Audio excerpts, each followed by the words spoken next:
Good morning বন্ধুরা, তোমাদের সবার পছন্দের ধারাবাহিক গৃহপ্রবেশের আজকের পর্বের রিভিউ নিয়ে আমি চলে এসেছি। বাংলা সিরিয়াল সমাচারে তোমাদের সবাইকে স্বাগত জানিয়ে আজকের পর্বের রিভিউ আমি শুরু করছি। শুরুতেই আদির মা তার বাবাকে আদির বাবাকে বলছে, তুমি আগে থেকে সবটা জানতে, তাহলে তুমি আমাকে জানাওনি কেন? শুভ বলছে, তুমি ভুল বুঝো না মা, তুমি আমাকে বলেছিলে সবটা মেনে নিতে, কিন্তু আমি যদি সবটা মেনে নিতাম, যদি আমার জায়গাতে গিয়ে আমার জায়গাটা মোহনার সঙ্গে ভাগ করতাম, তাহলে তো আমি আমার নিজের কাছে ছোট হয়ে যেতাম, আমার আত্মসম্মানে লাগতো। তুমি তোমার জায়গায় ঠিক মা, তুমি পরিস্থিতি অনুযায়ী তোমার জায়গায় তুমি যা বলেছো যা করেছো তুমি ঠিক করেছো, কিন্তু আমি কি করে আমার আত্মসম্মানটাকে হারাতাম বলো? সেই জন্য আমি এই বাড়ি ছেড়ে চলে যাই আর লাকির ছদ্মবেশে এই বাড়িতে আসি, কারণ লাকির ছদ্মবেশে আমি এই বাড়ির আনাচে কানাচে সব জায়গায় ঘুরে বেড়াতে পারতাম, এমনকি মোহনার ঘরেও ঢুকতে পারতাম। তো শুভ বলছে যে লাকি হয়ে আমি যেই কাজটা অনায়াসে করতে পেরেছি, শুভ হয়ে আমি সেটা পারতাম না, কারণ তোমরা আমাকে অ্যালাউ করতে না। সেই জন্যেই শুভ এই বাড়ি ছেড়ে চলে গেছে, আর লাকি এই বাড়ির মেড। এই জন্য মোহনা রিল্যাক্স হয়ে আমার সামনে এমন কিছু কাজ করে ফেলেছে, যার জন্য ওর বিরুদ্ধে আমার প্রমাণ খুঁজতে অনেকটা সহজ হয়েছে আমার। তখন মোহনা বলছে মিথ্যে কথা বলছে, শুভ সম্পূর্ণ কথা মিথ্যে বলছে। এদিকে শুভ বলছে, ঠাম্মির বোঝানোর পরেও আমি কিন্তু কোনটা ঠিক কোনটা ভুল কিচ্ছু বুঝতে পারছিলাম না। তখন দেখি বাবার ফোন আসে। বাবাকে আমি বলি যে বাবা, আমি এই মুহূর্তে একটা দ্বিধার মধ্যে আছি, আমার একটা সিদ্ধান্তের উপর আমার আর আদির সম্পর্কটা নির্ভর করছে, আমাকে তুমি বলো, আমি কিচ্ছু বুঝতে পারছি না কোনটা ঠিক না ভুল। তখন তার বাবা বলে, তুই ছোটবেলা থেকে অনেক বোঝদার মেয়ে, কোনটা ঠিক কোনটা ভুল বিচার না করে তুই কোনো কিচ্ছু করবি না। তুই তোর মনের কথা শোন, মন যেটা বলছে সেটা শোন, কারণ এটা তোর সম্পর্কে, তোর আদির সাথে তোর সম্পর্কের প্রশ্ন। শুভ বলছে, আমি তখনই ঠিক করি যে আমি এর শেষ দেখেই ছাড়বো, সত্যি সত্যি কোনটা মিথ্যা কোনটা আমি এটা জেনেই ছাড়বো। মোহনা বলছে, কোন সত্যির কথা বলছো তুমি? মোহনা বলছে, একটা ওষুধের পাতা নিয়ে তুমি আমাকে ব্লেম করতে এসেছো? হ্যাঁ, আজকে যদি আমি দাদাকে সবটা বলে দিই না, তাহলে কিন্তু দাদা কাউকে ছেড়ে কথা বলবে না। আদি চিৎকার করছে, কিন্তু আদির কথাও শুনছে না। মোহনা বলে, হ্যাঁ, দাদা কাউকে ছেড়ে কথা বলবে না। আদি বলছে, নাটকটা বন্ধ করো মোহনা, এত বড় মিথ্যে কথা শুভ কখনো বলবে না প্রমাণ না থাকলে। শুভ বলছে, ওষুধের প্যাকেটটাকে তুমি প্রমাণ হিসেবে নাই ধরতে পারো, তুমি সেটাকে ডিনাই করতেই পারো, তবে ওষুধটা আমি ফার্স্টেই সার্চ করে দেখি যে কোনো প্রেগনেন্ট মহিলা এই ওষুধ খেতে পারে না, কিন্তু আমি আমার সঙ্গে এমন একজন প্রমাণকে নিয়ে এসেছি না যে তুমি অবাক হয়ে যাবে। বলে, কোন প্রমাণ? বলে, তোমার একমাত্র বন্ধু, তোমার একমাত্র ডক্টর দময়ন্তী। দেখা যাচ্ছে শুভ দময়ন্তীর কাছে গেছিল, গিয়ে পুলিশের ভয় দেখিয়েছিল যে আমি 911-এ কল করে দিয়েছি, এবার পুলিশ এসেই এই মিথ্যে রিপোর্ট বানানোর আর মিথ্যে কেস সাজানোর অভিযোগে আপনাকে নিয়ে যাবে। তখন দময়ন্তী কিন্তু ভয় পেয়ে গেছিল। দময়ন্তীকে পুলিশের ভয় দেখিয়ে দময়ন্তীর মুখ থেকে সমস্ত সত্যি কথাটা আদায় করে নিয়েছে শুভ, আর সেটা রেকর্ডিংয়ের মাধ্যমে এসে এখানে পুরো বাড়ির লোককে শোনাচ্ছে। মোহনার তো এবার মাথা নিচু। দময়ন্তী যখন সবটা নিজের মুখে স্বীকার করেছিল, তখন শুভ বলেছিল যে আমি মিথ্যে সাইরেন বাজিয়েছিলাম আমার ফোন থেকে। তখন দময়ন্তী বলছে যে আমার সাথে চালাকি করছো তুমি? বলে, চালাকের সাথে কি করে চালাকি করতে হয় সেটা আমি খুব ভালো করেই জানি, তোমরা আমাকে বোকা বানানোর চেষ্টা করছিলে না, আমার উপর দিয়ে খেলতে চেয়েছিলে, এবার দেখো আমি তোমাদের উপর দিয়ে খেলে দিলাম, এরকম একটা কথা শুভ দময়ন্তীকে বলেছে। যাই হোক, এই করে দময়ন্তীর কাছ থেকে প্রমাণ নিয়ে এসে সেটা বাড়ির সবাইকে শোনাচ্ছে। আদি বলছে, এত বড় মিথ্যে কথা বলতে তোমার বিবেকে বাঁধলো না? মোহনা বলছে, সব মিথ্যে সব মিথ্যে। তখন পুলক বলছে, এই চুপ, এক ধমক একদম, আমার মেয়ে যদি হতে না তুমি এক চড় মেরে তোমার কথা বলা বন্ধ করে দিতাম। এত বড় জঘন্য অপরাধ করে তোমার কোনো অনুতাপ নেই? মোহনা বলছে, আসলে কি বলুন তো, আপনারা তো কেউ আমাকে পছন্দ করেন না, তাই শুভর কথা শুনতে বাধ্য।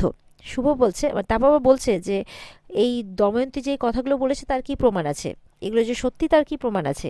শুভ বলছে, আসলে কি বলতো, দময়ন্তীকে আমি এখানে নিয়ে আসতেই পারতাম, কিন্তু তোমাকে সাহায্য করতে গিয়ে দময়ন্তী আজকে এমনভাবে ফেঁসেছে যে ও আমার কথা শুনতে বাধ্য, তাই চাইলে আমি ওকে নিয়ে আসতে পারবো, কিন্তু তুমি এখন কি করবে, নিজেকে কি করে বাঁচাবে? আদির মা তো ছি ছি করছে যে কি করে পারলে তুমি এরকমটা করতে?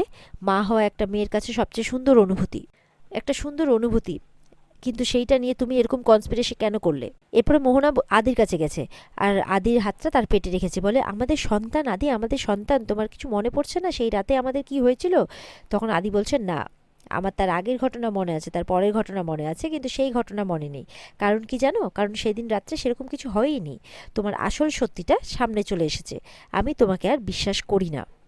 আদি বলছে, আমি তোমার সমস্ত পাগলামি সহ্য করে গেছি, শুধু এই ভেবে, কারণ তোমাকে আমি একজন ভালো বন্ধু ভেবেছিলাম, তুমি আমার প্রাণ বাঁচিয়েছিলে, বলছে আজ তার রিটার্নে এটা পেলাম, তোমাকে বন্ধু বলতেও না লজ্জা করছে। মেজকামা বলছে তুমি কি টাইটাই ঢিসগো, তুমি এতদিন ধরে আমাদের মাংকি নাচ করালে তোমার ফলস প্রেগনেন্সি নিয়ে। ঋদ্ধি রূপ সবাই বলছে তোমার এই ফলস প্রেগনেন্সির উপর বেস করে তোমার দাদা আমাদের কত ইনসাল্ট করেছে। বলছে দাদা ভাইয়ের গায়ে হাত তুলতে পর্যন্ত থামিনি। এরপরে মোহনা পুরবীর কাছে গেছে, ডোনার কাছে গেছে, তোমরা আছো তো আমার সাথে। পুরবী তো পুরো ডিনাই করে দেয়, আমি নাই। তখন ডোনার কাছে গেছে, ডোনা চুপ করে আছে। তখন আদির বাবা বলছে এই এরা তোমার দিকে আছে। মেজকাম্মা বলছে হ্যাঁ আছে তো, এরা দুজন মিলে তো ওকে মাথায় করে রেখেছিল। মেজকাম্মা কিন্তু সবটা বলে দেয়। ঋদ্ধি বলছে কেন ডোনা এখন চুপ করে আছো কেন, স্পিক আউট, কথা বলো। ডোনা বলছে ডোন্ট বি সিলি ঋদ্ধি, আমরা যা করেছি বাড়ির কথা ভেবে করেছি। ঋদ্ধি বলছে বাবা এখন তুমি যা করেছো বাড়ির কথা ভেবে করেছো, এত পাল্টি খেয়ে যাচ্ছ। এরপরে পুরবী ডোনার হয়ে সাফাই গাইতে গেলে পুলক চুপ করিয়ে দেয়, একদম চুপ করো তোমরা। একটা মেয়ে এসে বললো সে প্রেগনেন্ট আর তোমরা অমনি তার কথায় বিশ্বাস করে নাচতে শুরু করলে। তখন আদির মা বলছে আমি দায়ী গো, আমি দায়ী, আমি আমার শিরদাঁড়া সোজা রাখতে পারিনি। আসলে সেদিন যে পরিস্থিতি তৈরি হয়েছিল না, তুমি থাকলে তুমি বুঝতে পারতে কিভাবে ওর দাদা ঝড়ের মতো আমাদের বাড়িতে ওকে দিয়ে গেল। বলছে আমি ভাবতে পারিনি যে মেয়েকে বিশ্বাস করেছিলাম সে আমাদের সাথে এরকম ছেলে খেলা করতে পারে, সে নিজে নাকি একজন ডাক্তার। আদির বাবা বলছে পুলক ঋদ্ধি, মানে ইয়াকে বলছে আর কি, রূপস ঋদ্ধি তোরা কেন কিছু বললি না? একটা ছেলে তার বোনকে এই বাড়িতে এসে দিয়ে গেল, সবাইকে দাবড়ে একদম ভয় দেখিয়ে হুমকি দিয়ে চলে গেল, তোরা সেটা মেনে নিলি? ছেলেটা বলে গেল যে আদি নাকি এই সন্তানের বাবা, তোরা মেনে নিলি? এই জন্য এই মেয়েটাকে তোরা বাড়িতে রেখে দিলি, আর আমার বাড়ির লক্ষ্মীকে তোরা যেতে দিলি। আদির বাবা তো সবাইকে প্রশ্ন করছে। ঠাম্মি বলছে না রে ঠিক ভয় না, মানে আকাশের ধমকিতে না বাড়িটা পুরো ভাগ হয়ে গিয়েছিল। পুলক বলছে সাহস হয় কি করে ওর, আমাদের পুরো বিজনেসকে নাকি লাটে তুলে দেবে ও, আকাশের কথা বলছে। আমরা এত কষ্ট করে আমেরিকাতে রয়্যাল আমেরিকার বিজনেসকে গ্রো করেছি এত বছর ধরে পরিশ্রম করে, ও নাকি এক নিমেষে সবটা শেষ করে দেবে, আমাদের নাকি ধুলোয় মিশিয়ে দেবে। সাহস হয় কি করে, হাউ ডেয়ার হি। খুব রেগে গেছে পুলক। ডোনা তো মাথা নিচু করে দাঁড়িয়ে আছে, খুব লাফাচ্ছিল। শুভ তো বাড়ি ছেড়ে গেছে, এবার দেখছে ফিরে এসেছে, ওর তো আর কোনো কাজ মানে হাসিল হবে না। এবার চুপচাপ দাঁড়িয়ে আছে মাথা নিচু করে। এবার কিন্তু মোহনাকে প্রশ্ন করছে আদির মা চিৎকার করে, বলো কি করতে চেয়েছিলে? শুভকে আর আমাকে আলাদা করতে চেয়েছিলে? আদির কাছ থেকে আলাদা করতে চেয়েছিলে? কি করতে চেয়েছিলে? কেন আগুন লাগালে আমাদের সংসারে? মেজকাম্মা বলছে ছি তোমাকে দেখে আমার ঘেন্না হচ্ছে, ছি তোমার মতো খারাপ মেয়ে আমি আর দেখিনি। আদির বাবা বলছে ঘেন্না হচ্ছে বললেও না কম বলা হয়েছে, পুরো বাড়ি শুদ্ধ ওকে ছিছি করছে মোহনাকে। সবাই সে মনি করছে, তুমি এত বড় একটা ষড়যন্ত্র করছিলে আমাদের বর্দা ভাইয়ের বিরুদ্ধে। মোহনা তো এমন করছে যেন আর সহ্য করতে পারছে না, কান ঢাকছে। তখন শুভ এসে কানের কাছে বলছে আমাকে বলা কথাটার উত্তর পেলে তো, দেখলে তো শেষবাজি কে জিতলো। মোহনা এবার ন্যাকা কান্না কাঁদতে শুরু করেছে আদির কাছে গিয়ে, আর বলছে ওদের চুপ করতে বলো না আয়ান, আমি যে আর পারছি না, আমি যে তোমাকে ভালোবাসি। আদি মোহনাকে দূরে ঠেলে দিচ্ছে। আদির বাবা মায়ের কাছে গিয়ে বলছে শুভলক্ষীর থেকেও নাকি ও বেশি ভালোবাসে আয়ানকে। পাগলের মতো চিৎকার করছে যে আমি আয়ানকে খুব ভালোবাসি, আই লাভ ইউ আয়ান, এরকম করে যাচ্ছে। তখন এসেছেন আরেকজন, মোহনার দাদা। কোনো কিছু না জেনে এসে একেবারে রিভলভার বের করেছে। শুভ বলছে মিস্টার সেন, আগে আপনাকে আমার মুখোমুখি হতে হবে, দেখি আপনারও কত সাহস, চালান গুলি। শুভ নিজের দিকে বন্দুকটাকে তাক করেছে, আদির সামনে এসে দাঁড়িয়ে গেছে। সবাই তো ভয় পেয়ে গেছে। আর এখানেই আজকের পর্ব শেষ হয়ে যায়। তো বন্ধুরা এই ছিল আজকের পর্বের রিভিউ।